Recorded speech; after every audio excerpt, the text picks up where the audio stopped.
നബിക്കുള്ള മൗലിദ് വീട്ടിലും ഓതേണ്ടതാ, അതിനാൽ മുസീബത്തൊക്കെയും നീങ്ങുന്നതാ.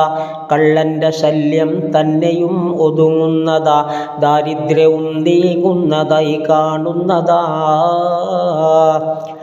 ഹർക്കും വബ ഇവയൊക്കെയും കാക്കുന്നതാ, കണ്ണേറ് ഹസദും നീങ്ങുവാൻ ഉതകുന്നതാ.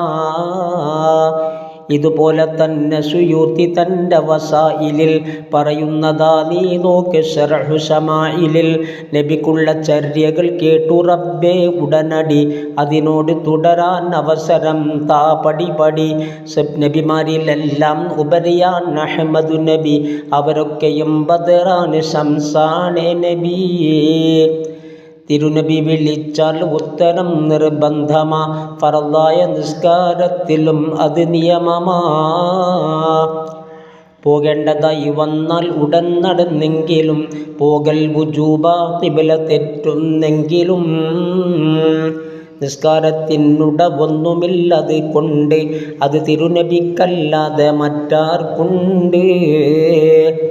ഇതിനുള്ള കൽപ്പന വന്നതാ ഖുർആനിൽ 24-ാം ആയത്തിൽ അംഫാലിൽ. അബൂ സഈദ് അവർ നിസ്കരിക്കും സമയമിൽ തിരുനബി വിളിച്ചവരുത്തരം ചെയ്തില്ലതിൽ. നിസ്കാരവും കഴിഞ്ഞിട്ടവർ ചെല്ലുന്നതായി, ഉടനിസ്തജീബൂ തൊട്ട് നബി ഓതുന്നതായി. അബൂ സഈദേ റബ്ബിതിൽ പറഞ്ഞില്ലയോ, എനിക്കുത്തരം ചെയ്യൽ വുജൂബെന്നല്ലയോ?